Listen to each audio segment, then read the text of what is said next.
시청자 여러분 안녕하십니까? 본격 시사 토크 명쾌한주입니다. 오늘 명쾌한주에서는 2021년 한 해를 마무리하는 시간을 가져보려고 합니다. 명쾌한주 지금 바로 시작합니다. 네, 다사다난했던 2021년 이제 며칠 남지 않았는데요. 오늘은 네 분의 패널과 함께 2021년 한 해를 정리해 보겠습니다. 네, 올 한 해 네 분은 어떠셨는지 먼저 고재일 기자님 올 한 해 어떠셨습니까? 저한테 이제 훅 바로 들어오는 겁니까? 예. 얼마 전에 보니까 우리가 이제 연말마다 이제 항상 회자되는 언론 중에 교수 신문 있지 않습니까? 예. 그러니까 올해의 사자성어를 뽑았는데 묘서동처? 뭐 고양이하고 뭐 쥐가 뭐 같은 편이다?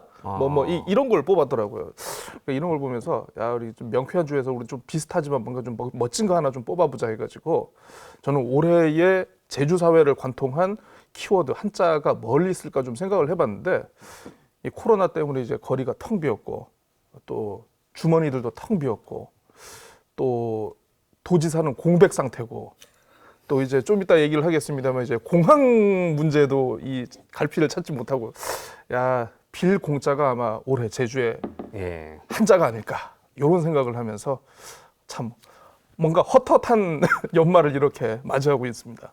부상일 변호사님의 올해는 어땠어요? 너무 말씀을 잘하셔가지고 예. 저는 사실 올해가 좀 무기력한 한 해였던 것 같아요. 무기력했다. 예. 그러니까 무기력하다는 의미는 제가 뭐 다른 프로그램에서 한번 얘기한 게 있어요. 인간이 유의의 동물인데 유의를 즐길 수 있는 공간과 시간이 너무 제약적이잖아요, 그죠? 그래서 사회성이 엄청나게 떨어진 한 해다.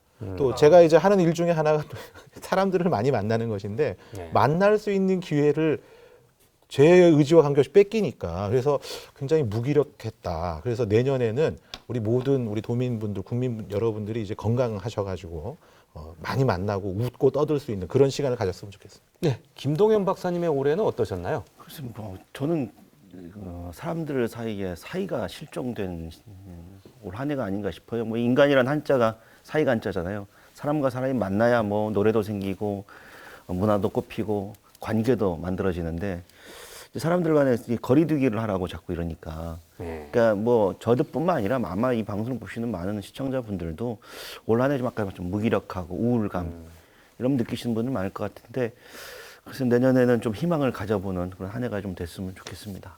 장성철 위원장님은 어떤 해를 보내셨습니까? 세 분의 의견에 뭐 거의 비슷한 생각을 저도 하는데요. 도민사회에 지금 짙게 드리워져 있는 어떤 정서랄까요? 그게 전 막연한 불안감, 두려움 이런 것들을 전 간접적으로 많이 느껴요. 이게 코로나 때문에 아까 사회적 거리두기로 인한 여러 가지 불편함 그리고 더 중요한 건 이게 한 3년, 5년, 10년 이렇게 하면 내전에는 미래에 대한 기대감이 있었는데 이게 5년, 3년, 10년 후에 이게 우리가 어디로 갈지를 아무도 예측하기 어려운 그래서 코로나19 이후의 질서에 대해서 어떤 세상의 어떤 규칙에 대해서도 감이 잡히지 않는 그런 불안감들이 많이 있는데 내년 한 해는 이런 두려움들을 좀 가시고 뭔가 새로운 비전과 뚜렷한 어떤 청사진 같은 게 좀 손에 잡히는 그런 계기가 마련될 수 있는 한 해가 되었으면 좋겠다 그런 생각합니다. 예, 그럼 본격적으로 2021년 올 한 해를 정리해 보겠습니다. 네 분이 선택한 2021 제주 원픽 이슈 하나씩 살펴보겠는데요. 먼저 고재일 기자님, 2021 제주 원픽 이슈 선택해 주시죠. 역시나 다른 분들도 아마 공감하시리라고 느낍니다만은 아마 시청자 여러분들도 아마 올해 가장 많이 본 주제 키워드였을 거고요. 아마 저는 코로나를 좀 이렇게 정리를 하고 싶습니다. 아무래도 이제 저희가 이제 2020년부터 사실 이제 1월 말이었나요? 제주에 첫 확진자가 발생을 했고 2020년에는 사실 코로나19라는 게 전 지구적으로도 그렇고 우리가 예상을 하지 못한 그런 변수였고 사실 이게 올해 이제 백신이 보급되고 처음에 이제 게임 체인저가 들어왔다. 희망을 가졌었죠. 그렇죠. 이제 10월이면은 이제 집단 면역 70%를 달성을 해서 우리가 드디어 다시 일상으로 돌아간다는 기대를 했었지만 델타 변이 그리고 이제 최근에 이제 오미크론까지 이제 각종 변이 바이러스가 발생을 하면서 새해에도 계속 불확실성의 시대는 이어질 것 같다라는 생각이 들고, 이와 관련해 가지고 아마 사실 우리 사회의 모든 근간을 바꾸고 있는 게 어떻게 보면 이 코로나인데, 그래도 이제 뭐 새로운 질서를 구축하면서 좀 많은 논의가 좀 필요하지 않을까 싶어가지고 한번 요 주제를 골라봤습니다. 뭐 다른 분들도 뭐 궁금하시죠? 뭐 어떤 생각 갖고 계신지. 그 아까 우리 변이 얘기를 아까 하셨잖아요. 근데 이게 뭐 제가 이제 법학을 공부한 사람이지만 그 전에는 또 이제 자연과학을 공부한 사람으로서 말씀드리면 예, 학문의 폭이 넓으시네요. 그렇죠. 예, 좀 예. 넓. 자연과학 전공하셨어요? 예, 예. 그 변이라고 하는 거는 케이스가 많아질수록 안 나타날 수가 없는 건데 그 지금 우리가 이제 코로나19와 관련해서는 엄청나게 많은 사람이 감염이 되지 않습니까? 그러니까 변이를 그 누구나 다 예상하고 있다는 거예요. 그러니까 예상하고 있기 때문에 그런 어떤 변이가 나타날 것인가에 대한 준비를 계속 해왔다고 저는 알고 있습니다. 근데 이제 지금 그 오미크론이라고 하는 그 변이는 전염력이 강하지 않습니까? 네. 그럼 전염력이 강할수록 사실은 중증 환자의 비율이 적은 것이 지금까지 우리가 알고 있었던 그 바이러스의 특징이었는데, 이 코로나19도 그러냐 아니냐에 대해서 아직 전문가들이 명확한 답을 못 내리나 봐요. 그런 것 같습니다. 그게 이제 우리 일반인들한테는 더 큰 그 이 위험 요소 또는 뭐 10 정도의 위험 요소인데 그걸 20, 30으로 더 과대해서 이게 받아들이는 공포감들이 결국 우리의 이 생활 양식들을 계속 바꿔나가는 것 같습니다. 그러니까 제가 드리고 싶은 말씀은 그런 변이는 뭐 자연계 현상에서 당연히 나올 수밖에 없는 것이기 때문에 그 과도한 공포를 느껴서 스스로 사회와 단절해서 그 아까 인간 사이를 그 사이를 두지 않는, 그 사이를 아예 그냥 더 멀리 격리하는 그런 우를 범하지는 않았으면 좋겠다. 예, 물론 병을 걸리지 않기 위해서 우리가 해야 될 것은 뭐 당연히 해야겠지만요. 저 개인적으로는 좀 아쉬웠던 정책이 있었습니다. 예. 그 더불어민주당의 김두관 그 전 의원이 그 제주도민 백신 우선 접종 예. 하자. 그래서 도에서도 이제 중앙정부에 건의를 했는데 그걸 받고, 당시에 이게 건의할 때의 그 명분이 제주도에 관광객이 몰려오기 때문에 좀 위험하다 뭐 이런 논리였는데, 저는 게 방역 관리 측면에서 좀 접근을 했었으면 어땠을까. 무슨 얘기냐 하면 한정된 섬에서 백신을 우선적으로 이렇게 한 90% 빨리 맞추면 이게 데이터가 나오잖아요.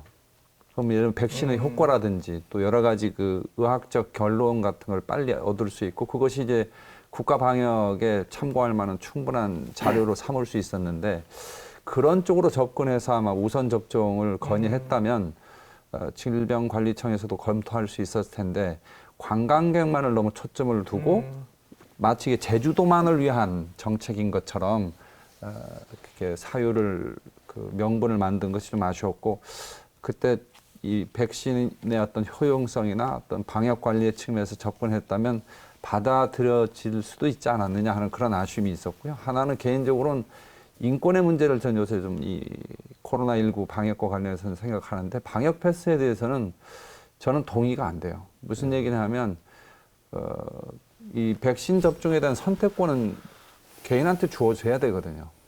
근데 방역 패스를 한다고 하는 이거 거의 실생활의 불편을 강요하는 거기 때문에 이거는 개인의 자유를 지나치게 전 국가가 개입하는 것이다. 그래서 방역 패스 부분은 좀 권장 사항으로 하고 충분히 마스크라든지 우리가 제재를 가할 만한 어떤 그 방역 관리 지침 같은 것들은 개인이 받아들일 수 있는 수준에서 해야 되지 않느냐. 그런 얘기는 꼭 하고 싶습니다. 김동현 박사님은 어떤 생각? 방역 정책과 관련해서도 여러 가지 뭐 논쟁이 있을 수 있습니다. 아까 장성철 위원장이 말씀하신 건데, 다만 저는 이제 안타까운 게 여전히 우리가 이 코로나19 확진자를 대하는 우리 사회 태도가 이 감염되면 일단 낙인의 어떤 효과랄까요?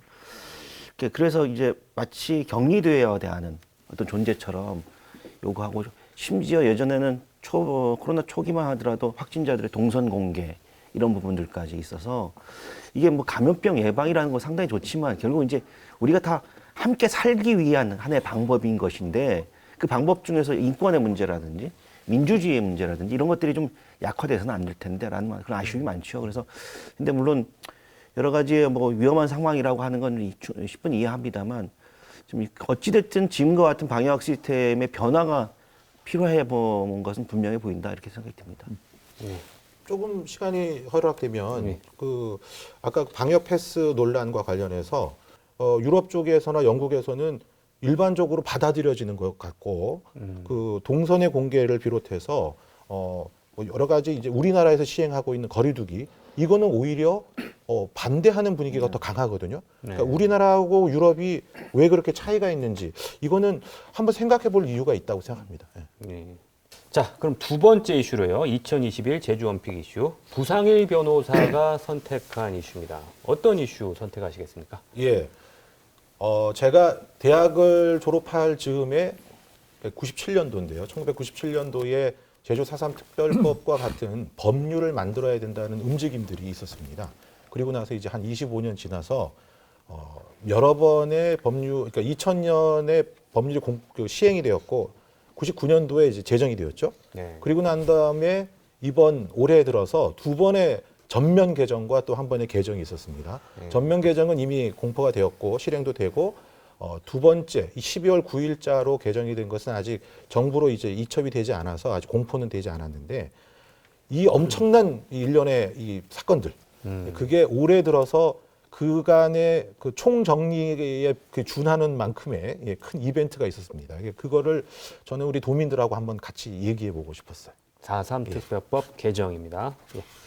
이 부분 뭐 다른 분들도 4.3 특별법 개정이라고 하는 것, 그러니까 유족들도 그렇고 저희 도민들도 굉장히 크게 염원했던 상황이기 때문에 일단은 뭐 이제 과거사 진상 규명 그리고 희생자에 대한 배상까지라고 하는 이제 과거사 청산과 관련된 어떤 이런 마침표를 찍는다는 점에서는 굉장히 중요한 계기가 됐다라고 생각이 들고 하지만 이제 이게 끝이 아닌 것 같아요. 앞으로도 4.3이 이제 넘어야 될 과제들도 상당히 많기 때문에 그런 부분에 대해서 우리 사회가 좀 더 이제 함부로 역사를 이제 자꾸 과거로 가지 말고 앞으로 나아갈 수 있는 방법이 뭔지를 좀 더 고민해야 될 시점이 아닌가라는 생각이 듭니다.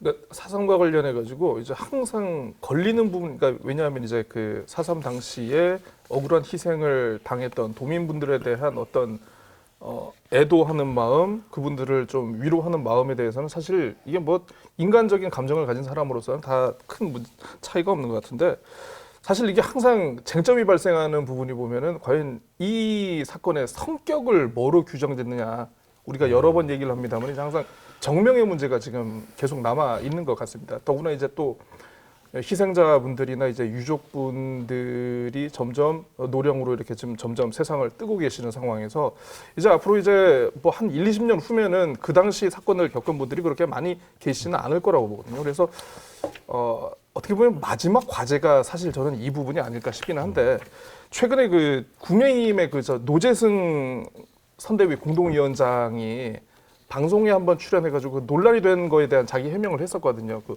5.18 그 민주화 운동과 그리고 이제 김구 선생 그 관련해가지고 하나의 사건을 보는 다양한 시선이 있다라는 걸 자기는 이제 뭐 좀 그런 걸 어필하고 싶었다, 보여주고 싶었다라는 게 좀 약간 논란이 되지 않았는데 사실 4.3에 대한 것도 우리가 지금 이제 어느 정도 산을 넘었다고 이제 김 박사님께서 말씀을 해주셨으니까 이제 이 사건에 대한 규정. 그러니까 흔히 우리가 이 도민사회에서 자주 얘기하는 정명에 대한 과제에 좀 약간 집중을 하지 않으면 이게 앞으로도 계속 그런 논란이 반복될 수가 있겠구나라는 그런 생각이 들더라고요. 네, 저는 우선 특별법 개정의 내용과 관련해서 그 차등 지급의 문제를 다시 한번 난 아쉽게 생각하는 게 사망자 행불인하고 후유장애인하고 수영인에 대해서 이게 이번에 대부분의 유족이나 희생자 그 유족분들은 9천만 원을 다 주는 걸로 지금 다들 그렇게 하시는데 실제 집행에 들어가면 9천만 원 이하 혹은 4,500만 원 이하에서 차등 지급이 돼요. 전 이 부분에 대해서는 재논의가 꼭 필요하다. 그러니까 사망자와 행방불명자는 9천만 원. 또 그러지 수영인은 9천만 원 수영인하고 후유장애인. 후유장애인. 9천만 원 혹은 4,500만 원 이하 이렇게 돼 있는데 이건 나중에 그 어떤 갈등의 씨앗이 될 수 있다는 그런 걱정을 하고 있고요.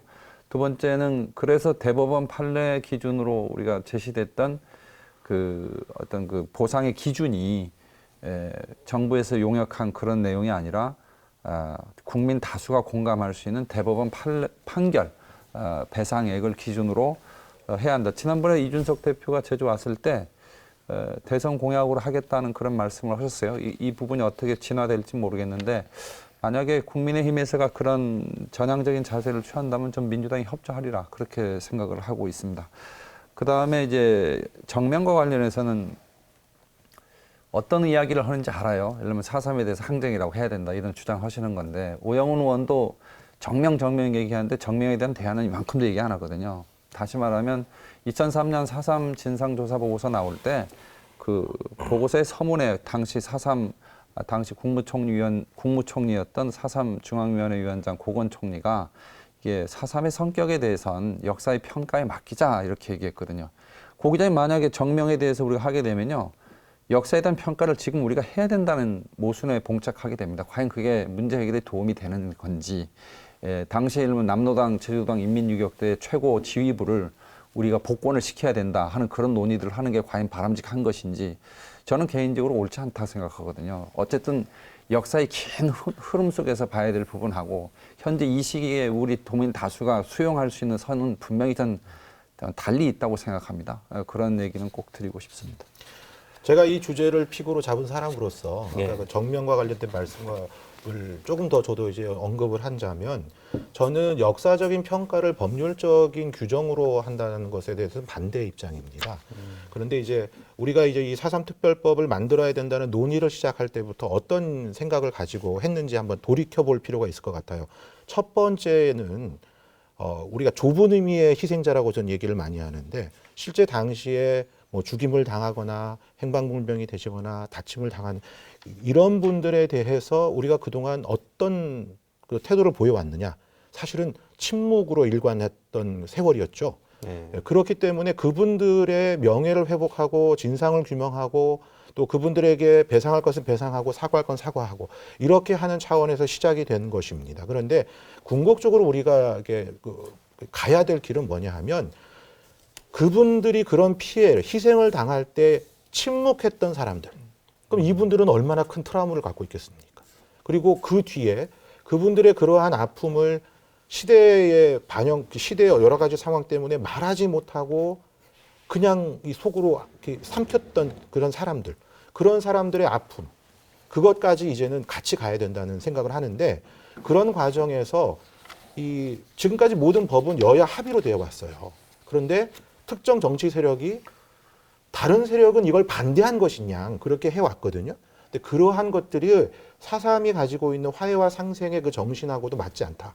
그러니까 이 굉장히 큰 이 진일보한 단계를 2021년에 했으니 2022년부터는 진짜 화해와 상생이라고 하는 것이 희생자와 가해자의 관계만이 아니고 그걸 침묵해야만 했었던 우리 일반 도민들 그분들의 후손인 우리들까지 포함해서 뭔가 같이 할 수 있는 것들을 찾기 위해서는 아까 말씀드린 화해와 상생의 정신이 더 구현돼야 된다. 그렇게 앞으로 진행이 됐으면 좋겠어요. 정병의 차원에서 그런 측면에서 4월 3일이라고 하는 그 특정한 숫자와 날짜 그 부분 때문에 많은 다툼이 있는 건 사실이거든요.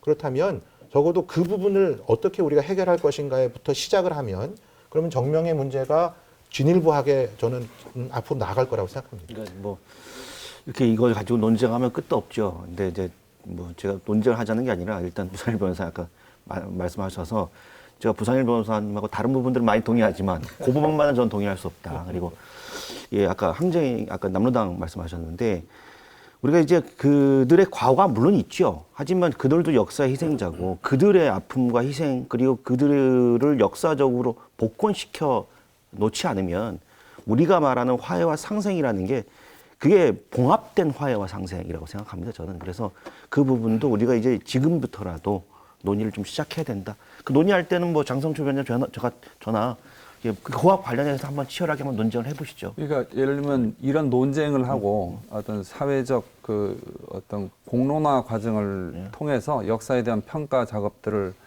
그 개인적 차원에서 혹은 또 다양한 사회단체 수준에서 하는 것까지는 우리가 뭐 자유민주주의 국가가 가능하지만 아까 우리 부상일 변호사 얘기했듯이 그걸 입법화하거나 국가의 어떤 제도화 시킨다든가 하는 부분에 대해서는 좀 시기가 너무 이르고 또 향후에도 난 어렵다라는 입장을 갖고 있고요.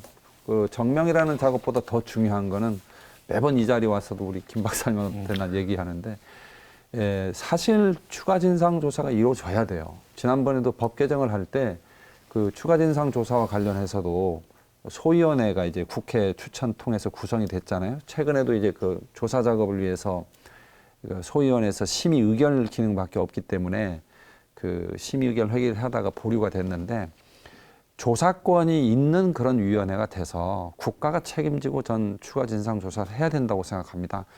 지난번에 제주지방법원에서도 그 배보상 판결을 지방법원에 할 때 가혹 손실이라든지 가축 그 희생이라든지 이런 부분에 대해서 그 판사가 판결을 할 때 증거가 없다.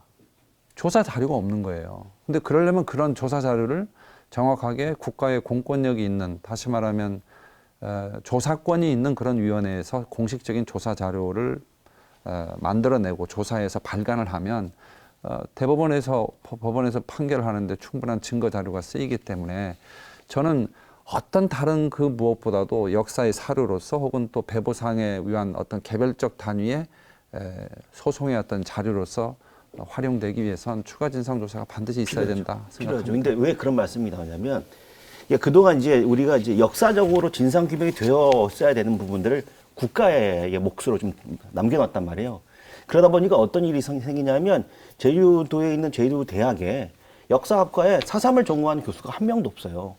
그러니까 그 얘기는 뭐냐면, 우리 사회가 뭐 다양한 분야에서 4.3과 관련된 성과들이 진척이 됐음에도 불구하고 이 연구 분야에서는 여전히 답보 상태다. 그래서 뭐 그렇기 때문에 추가 진상 조사라든지 이런 부분이 나오는데, 역사학계에서 그런 부분들이 많이 좀 밝혀졌으면 오히려 더 좋지 않았을까라는 생각이 들어서, 차제에 제 대학 안에 4.3 뭐 관련 학과가 됐든, 뭐 4.3 뭐 대학원이 됐든 이런 것들을 좀 마련이 됐으면 좋겠습니다. 총장도 바뀐다 그러니까. 참고로 그 과거사위원회에서 조사권을 가진 조사직렬의 전문 공무원들 150명 채용해가지고 지난 한 10년 동안 사실조사 보고서 발간을 했잖아요. 그러니까 과거사 진상조사와 관련된 가장 모범적인 일을 하는 과거사위원회의 모델을 제주 4.3 특별법에서 차용 못할 이유가 없다. 하면 되죠. 지금 여순 특별법도요. 하면 되죠. 그거에 대한 요구가 계속 나와요. 근데 이 부분에 대해서 이게 이슈화되고 이게 그 사회적 의제화되지 않는 부분에 대해서 참 늘 안타깝게 생각하고 있습니다.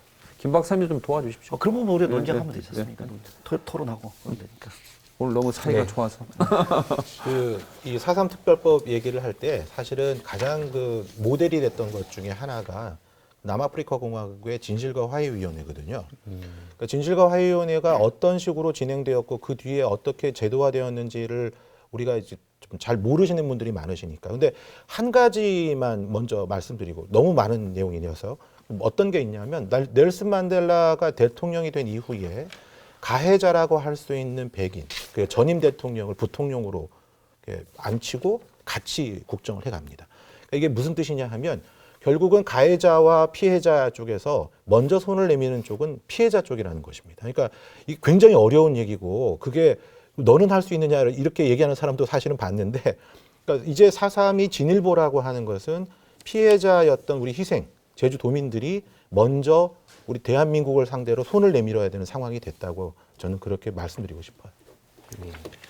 4.3에 대해서는 뭐 이 정도 마무리하죠.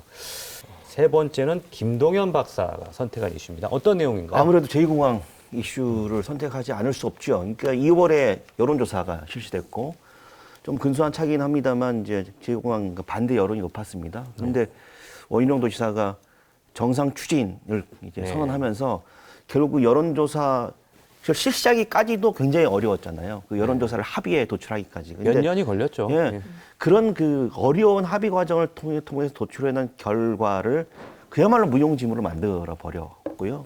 그리고 다시 갈등이 시작됐고, 그러다가 이제 환경부가 전력 환경 영향 평가를 반려하면서 뭐 사실상 사업 추진이 어려운 것 아니냐라는 뭐 관측이 지배적이었는데, 이제 용역을 또 한다는 거잖아요. 국토부가 다시 또 용역을 한다고 해요. 이게 굉장히 우스운 게 뭐냐면, 전략 환경 영향 평가를 반려당하니까 그럼 이걸 보완할 수 있는지 없는지를 물어보는 용역을 하겠다는 거잖아요. 저는 이제 이런 국토부의 태도가 오히려 이제 제2공항 관련된 여러 가지 갈등을 계속 불러일으키는 게 아닌가. 되면 된다, 안 되면 안 된다.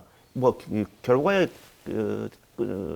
상관없이, 어떤 정치적인 어떤 후폭풍이나 이런 거 상관없이 승인이 인정을 해버리면 되거든요. 근데 이제 이렇게 되면 또 내년 대선 그리고 그 이후에도 여전히 제2공항 관련된 갈등이 커질 수밖에 없어서 이 현 정부에서 좀 매듭을 져줬으면 좋겠는데 지금 현 상황으로서는 그게 상당히 좀 어려워 보입니다. 내년에 용역을 진행하는 걸로 6월까지인가요? 일단 잠정적으로 결론이 났죠. 이 부분 또 제가 볼 때는 이 문제의 핵심이 무엇이냐를 따지는 문제보다도 왜 이런 일이 벌어지는 현상, 그 현상에 대한 것을 한번 생각하면 또 하나의 답을 찾을 수 있지 않을까 생각합니다. 그게 뭐냐 하면은요. 문재인 정부만이 아니라 그 전에도 그런 움직임은 있었습니다. 즉 무슨 뜻이냐? 주무부처의 장관이 책임을 가지고 정책을 이끌어가지 못한다는 거.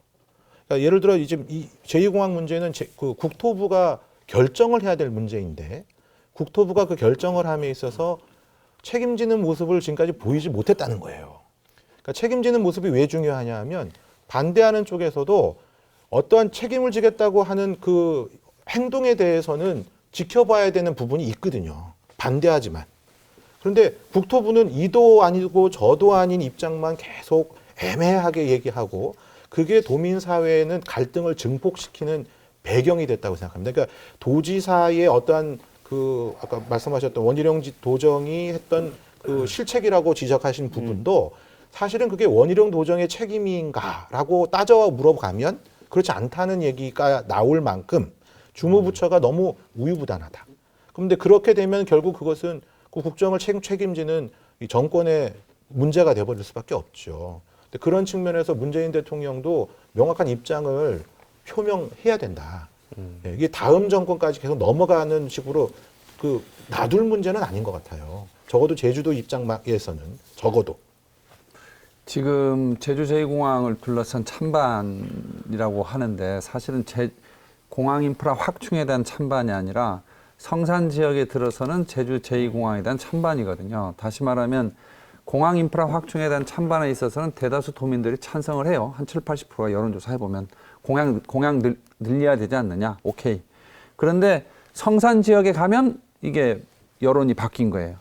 그럼 저는 이런 얘기해요. 신도 가면은 여론이 지금처럼 돼요? 기존 공항 확장하게 되면 도도나 용담 주민들은 반대 안 해요? 전 책임 있는 결정을 해야 된다. 그러니까 입지 결정에 대한 찬반이지 공항 인프라 확장 그 자체에 대한 찬반은 아니다. 이걸 분명히 해야 된다는 생각하고 두 번째는 아까 김 박사님은 이제 여론조사를 바이블처럼 말씀을 하시는데 저는 여론조사 한 것 자체가 잘못됐다는 입장이에요. 어떻게 국가정책을 입지 결정 것도 예를 들면 공항 인프라를 늘릴 거냐 말 거냐에 대한 여론조사가 아니라 입지 결정과 관련된 걸 어떻게 여론조사로 결정합니까? 그런 나라가 어디 있습니까? 저는 그래서 원희룡 도정이 찬성을 전제로 해서 정상 추진 결정한 것은 높게 평가하지만 그 참고용이라고 하는 그 단서를 붙여서 여론조사를 했잖아요. 저 도정에서는 참고용이라는 용어를 붙이긴 했지만 그래도 여론조사해서 도민들로 하여금 여론조사로 결정할 것처럼 보이게 한 부분은 전 대단히 잘못한 일이다 하는 얘기를 꼭 드리고 싶고 최근에 김부겸 총리가 와서 정부 입장을 아주 절실하게 표현을 했어요. 또박또박 할 수밖에 없는데 도민 합의가 아직 되고 있지 않아서 뭐 이 얘기를 동시에 했습니다. 예산에 반영된 이야기. 예. 그런데 그래서 지금 뭐 국토부의 용역이라고 하는 게 전 그렇게 봐요. 시간 끌기예요. 왜냐하면 찬반은 반반이고 더불어민주당의 집권 여당은 어쨌든 반대와 비판의 지지 세력을 등에 업고 있고 그러니까 이걸 뭐 허자니 지지 기반이 무너질 것 같고 안 하자니 책임 있는 정치 세력으로서 참 괴롭고 그러다 보니까 어중간하게 있는 거거든요. 저는 이 부분에 대해서 아까 우리 부상일 위원장께서 얘기했던 책임 있는 결정을 하는 어떤 그 사명감이 좀 요구된다고 봅니다. 만약에 제주 제2공항 그 공항 인프라 확충을 찬성을 한다고 전제를 한다면 입지 결정에 대한 찬반이 아니라면 더 이상 성산 지역에 대한 그 외의 대안이 더 이상 불가능하다면 저는 정상 추진 결정하는 것이 이 시대의 책임 있는 정치인의 자세가 아닌가 또 고재일 기자님 책임 있는 인사들의 어떤 자세가 돼야 되지 않냐 그렇게 또 이제 생각해요. 장 위원장님이 이제 여론조사 문제점을 지적을 하셨는데, 그러니까 좀 공감이 가는 게 사실 우리 원래 이제 주민 투표로 추진을 하려고 했습니다만은 주민 투표 요건이 안 된다 그래가지고 이게 다른 방법을 찾다가 근데 그게 거짓말이었다는 거죠. 주민투표 요건이 안 되는 게 네. 도에서 하는 주민투표 요건은 안 되고 국토부가 하면 돼요. 네, 그러니까 그러니까 이제 그게 뭐라 그럴까 본질을 숨기고 딴 거 가지고 얘기한. 근데 말씀을. 그래서 이제 사실 여론조사라는 방식을 채택한다고 했을 때 사실 지금 뭐 좀 약간 생각을 해보면요. 작년 하반기부터 좀 약간 성산 제2공항 추진에 대해서 좀 약간 반대 여론에 좀 약간 결집을 하고 좀 많이 오르는 그런 게 있었어요. 그래서 저는 사실 뭐 저는 다른 방송에 출연해서도 사실 좀 여론조사는 좀 약간 위험한 방식인 것 같다라는 그런 얘기를 제가 하기는 했습니다만은 어쨌든 룰 세팅이 되지 않은 상태에서 제주도 기자협회를 통해서 이 여론조사가 이루어진 방식은 어떻게 보면 논란을 낳을 수 있는 개문발차의 출발이었다라는 게 뭐 도에서도 이 여론조사 결과를 받을 수도 없고 사실 그렇다고 또 지역 정치권이 이거 관련해서 뭔가를 새로운 대안을 제시를 해야 되는데 의견이 어느 정도 좀 모아지지 않은 상태에서 대안식으로 자꾸 이런 걸 제시하다 보니까 좀 실현 불가능한 좀 그런 대안들 이런 거를 좀 약간 대시를 하면서 좀 약간 문제가 더 복잡하게 꼬인 면이 있지 않을까 이렇게 생각을 하는데요. 그러니까 제가 한번 하면 아까 장성철 의장님도 말씀하셨는데 일단 도정의 책임이 크죠. 그리고 국토교통부의 책임도 크다고 생각합니다. 근데 이제 제2공항 문제와 관련해서 그동안 뭐 여러 차례의 하여튼 굉장히 오랜 기간 동안 도민들 사이에 논란이 되면서 이 도민들도 학습이 굉장히 많이 됐어요. 그러면 뭐냐면 초기에 성상이 되냐 마냐에 단순하게 입지에 대한 부분만이 아니라 공항이 하나 더 지어지고 그리고 관광객이 더 늘어나게 된다고 한다면 제주가 겪게 될 환경에 대한 영향 이런 것들에 대한 우려들이 상당히 높아지면서 공항 하나가 더 지어진다는 건 안 돼. 근데 이제 관광이 늘어나면 어떻게 되느냐? 그러면 지금에 있는 공항을 차를 어떻게 확장하든지 이 방법을 좀 찾아보면 안 될까라고 하는 의견들이 있었거든요. 근데 국토부는 뭐냐면 일관되게 그거는 노. 저는 이게 국토부가 굉장히 비겁한 태도라고 생각이 듭니다. 그러니까 지금 예를 들면 국토부나 이제 뭐 서울 사람들 입장에서는 뭐 1년에 몇 번 와서 놀고 그냥 가면 되지만 제주에 살고 있는 사람들에게는 삶의 터전이잖아요. 그럼 그 사람들이 겪어야 될 여러 가지 환경적인 측면들에 대한 고려가 굉장히 충분히 됐어야 되고 법적 절차에서 전략 환경 영향 평가 했잖아요. 그러니까 반려되면 결국은 그러한 여러 가지의 명분에도 불구하고 이 제주도라고 하는 곳이 환경에 심대한 영향을 미치기 때문에 공항을 지을 수가 없다는 판단이에요. 받아들여야죠. 그리고 그에 따른 정치적인 비판을 받게 되면 비판을 감수해야 되는 거고. 저는 그러면 오히려 공항 문제가 해를 넘기지 않았을 텐데라고 하는 아쉬움이 많죠. 김 박사님 얘기를 제가 조금만 보충 설명을 하면 제주 제2공항에 대한 반대 여론에는 그 제주도가 그 감당해야 될 환경적 부하에 대한 걱정을 하는 목소리들이 있어요.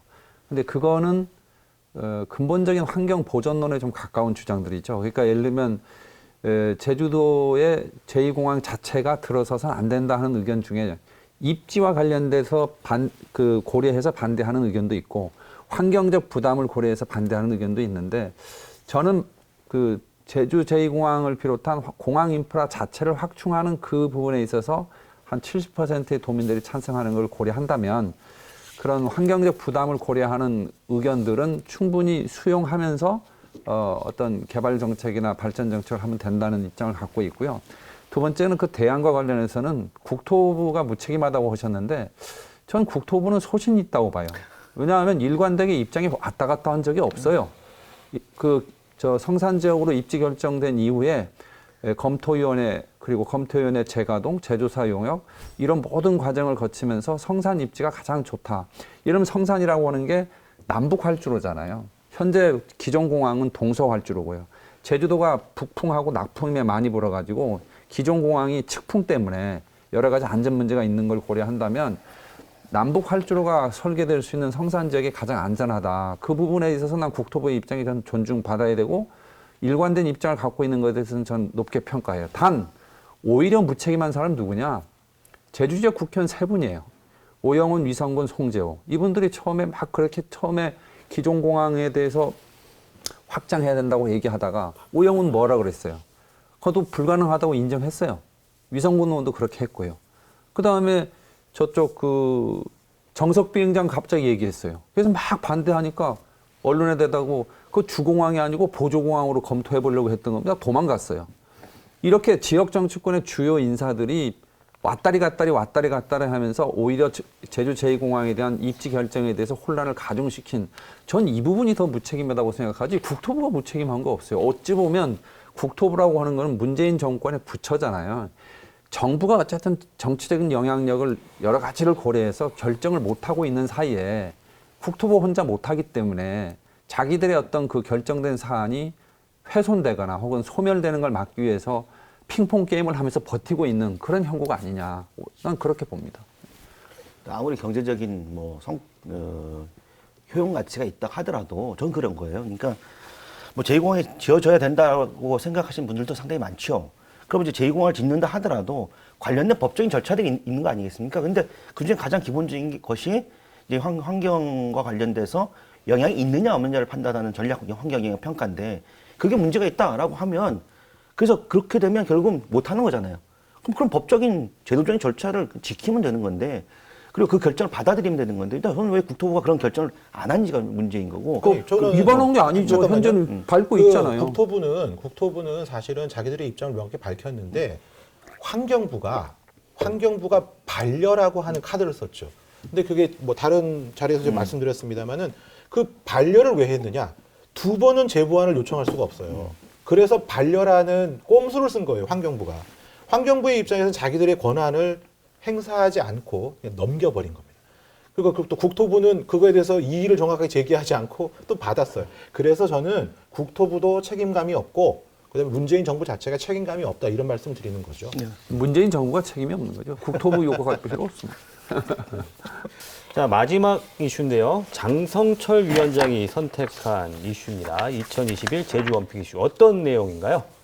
이 더불어민주당하고 그 국민의힘의 대선 후보 경선되는 과정에 이재명 후보가 되고 또 윤석열 후보가 됐는데, 결과적으로는 이번 대선에서는 2017년 대선하고 다르게 중도층을 흡수할 수 있는 좀 강력한 제3정당이 없다는 거. 그러니까 이제 중도층이 실제로 국민의힘으로 많이 이동하고 또 민주당으로 많이 가 있기 때문에 10% 이상의 정당 지지율을 갖는 정당이 없는 거죠. 이게 이번 대선의 가장 큰 특징이라고 저는 생각을 하고, 또 하나는 제주 지역 정치권과 관련해서는 어떤 원희룡 지사님의 조기 사퇴. 조기 사퇴 및 대선 도전 뭐 이렇게 되면서 지역 정치권이 현재 좀 공백 상태에 있다 하는 그런 판단이 들고요.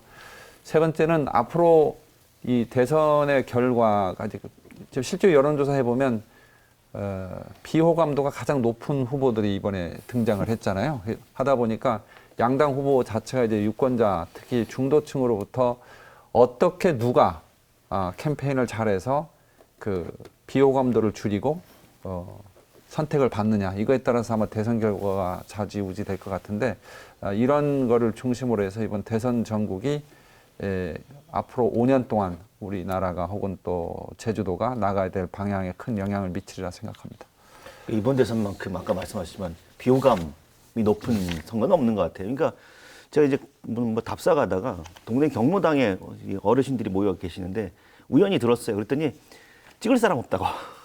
그러니까 그 연세가 굉장히 많으신 분들 대부분 이제 보수 정당을 지지하시는 분들일 텐데, 그런 분들조차도 선뜻 자기 후보를 결정하기 어렵다라는 얘기들을 들리는 거 보고, 여론이 상당히 심상치 않구나. 근데 이제 각종 여론조사에서 그 각 상대 진영에 대한 비호감 비율이 상당히 높잖아요. 그래서 참 이런 선거가 이런 선거가 여태까지 없었는데, 그래서 누가 되더라도 저는 이제 그 이유가 너무 걱정이 된다 생각이 듭니다. 이재명 후보가 되든 아니면 윤석열 후보가 되든 누가 되든 아마 그 상대 진영에서의 또 공격, 그 다음에 사실상의 어떤 대선 불복 프레임, 이런 것들에 대한 논란이 대선 이후에 더 크게 불거질 가능성이 굉장히 높아졌다라는 생각이 듭니다. 그 비호감 선거와 관련해서는 이게 세계 각국의 그 대통령이나 뭐 수상을 선택하는 그 과정들을 보면 사실 우리나라만의 문제는 분명히 아니에요.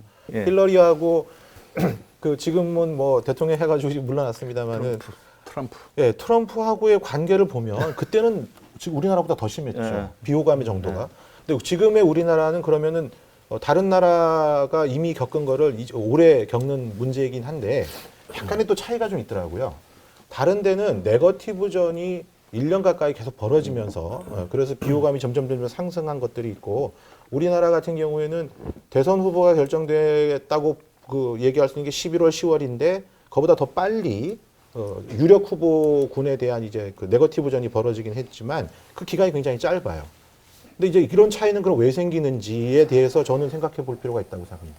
그러니까 이번 대선은 그런 측면에서 누구를 좋아서 뽑는 선거가 아니다라고 얘기를 하는데 이게 대통령 선거의 문제다라고 얘기할 것이냐. 그러니까 사실은 대통령 선거는 세력 간의 다툼에 의해서 누가 이제 정권을 잡는 거 아니겠습니까? 그러니까 후보를 얼마나 잘 견인할 수 있는 사람들, 견인은 좋은 방향으로 이끌어간다는 뜻입니다. 그런 세력들이 어디에 더 많이 포진해 있느냐가 우리 눈에 더 많이 보이길 바래요. 그러니까 이미 여러 가지 점에서 부족하다고 느껴지는 후보에 대한 비호감이 높은 거를 삭감할 수 있는 것은 그 사람이 뭐 석고대죄했습니다. 이런 걸로는 부족하겠죠. 그렇다면 그 주변에 있는 사람이 그분이 이제 정권을 잡았을 때 얼마나 잘 이끌어갈 수 있는 사람이 주변에 포진해 있느냐를 가지고 국민들을 설득하는 작업이 필요하다고 생각합니다. 좀 보면 우리나라 정당 정치가 지금 70년이 넘었는데 정당 정치가 좀 이런 표현 죄송합니다. 좀 후졌다라는 생각이 들어요. 그러니까 정당에서 사람을 키우는 게 아니라 사람이 정당을 이끌어가고 그러니까 정당에 대한 선호가 아니라 인물에 대한 선호로 바뀌어버리는 거거든요. 그럼 뭔가 정당 정치 이 시스템 자체가 잘못됐다라는 생각이 들고요. 그렇기 때문에 뭐 김종인 비라고 하는 정치인을 뭐 비대위원장을 모시느냐 마느냐 이게 뉴스의 중심이 있고 뭐 이준석 대표 사퇴를 하네 마네. 그러니까 한 특정 개인이 이 정치판에서 굉장히 이슈가 되고 있는 상황이 오히려 이 유권자들의 입장에서는 그 누구에게도 마음을 주지 못하는 선거가 되고 있다라는 생각이 듭니다. 그래서 저는 이제 기존의 정당, 특히 이제 보수 양당 체제가 이제는 젊고 능력 있는 사람들이 정치로 진입할 수 있도록 정치 진입 장벽을 내리는데 역할을 했으면 좋겠다. 저는 이게 두 정당의 역할이 앞으로 그런 부분들에 있지 않을까라는 생각이 들어요. 저는 이번에 대선의 이슈가 사실은 부동산, 특히 아파트값, 그리고 최저임금, 그리고 주 52시간 근로의 문제, 또 그 강경 귀족 민주노총의 어떤 그 문제 이런 것들이 난 이슈가 돼서 자유주의적인 그 경쟁에 입각한 어떤 경제 정책 그리고 공정한 경쟁의 기회 보장 뭐 이런 것들이 큰 이게 이슈가 돼서 전 당연히 그 좀 국가 개입을 너무 지나치게 과잉으로 하는 민주당 정권에 대한 심판이 이루어져야 된다 늘 그렇게 생각을 했는데 이게 그런 이슈하고는 좀 멀리 있는 이슈들 갖고 이게 그렇죠. 유권자들의 선호도들이 교차하다 보니까 굉장히 걱정이 많이 돼요. 실제로 이재명 후보 같은 경우 그 아파트나 집값 정책에 보면 몇 개월 사이에 뭐 확확 바뀌어가지고 도대체 저분이 갖고 있는 경제 정책의 기본 기준이 뭔지 이러면 지난 한 4년 동안 더불어민주당 문재인 정권이 해왔던 정책하고 근본적으로 바뀌는 건지 근데 분명히 몇 개월 전 저렇게 얘기했는데 지금 벌써 바뀌었어? 종부세도 바뀌었어? 재산세도 바뀌었어? 양도소득세도 바뀌었어? 이거 뭘 어떻게 갖고 판단해야 될지 그런 혼란이 있는 유권자들한테 되게 심각하게 오고 있다 그런 생각이 듭니다. 아마 제가 봤을 땐 윤석열 후보께서 토론회에 좀 나오시는 게 저도 나가는 게 맞다고 봐요. 나오시는 게 맞는 것 같고요. 나가는 게 맞다고.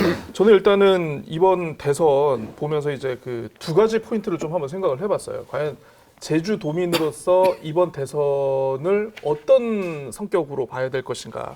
그리고 이제 아까도 이제 잠깐 장 위원장님 말씀해 주시지만 어떤 우리가 이제 새로운 세상을 준비하고 있는 지금 과도기적 상황에서 우리가 앞으로의 세상에 대한 룰 세팅을 어떻게 해야 될 것인가를 좀 고민을 해야 되는데 일단 제주도민으로 봤을 때는 사실 큰 뭔가가 보이질 않는다라는 게 이게 좀 있는 것 같습니다. 그러니까 지역 이슈가요? 그러니까, 네, 그렇죠. 예전 같으면 이제 뭐 사상과 관련해가지고 뭐 어떤 뭐 배보상이라든가 뭐 이제 그 전에 이제 박근혜 정부 때는 이게 추념일이 됐죠. 그래서 중앙에서 나름대로 정치적인 역량을 발휘해서 지역민들을 소구하는 그런 공약들이 있었는데 이번엔 보면은 이제 뭐 물론 이제 뭐 지금 안철수 후보 같은 경우에는 지금 지역 공약을 내놓지 않고 있습니다만은 좀 많은 부분이 좀 대동소이한 게 좀 지역의 유권자 입장에서는 뭐 별로 먹을 게 없는 그런 선택지가 아닌가.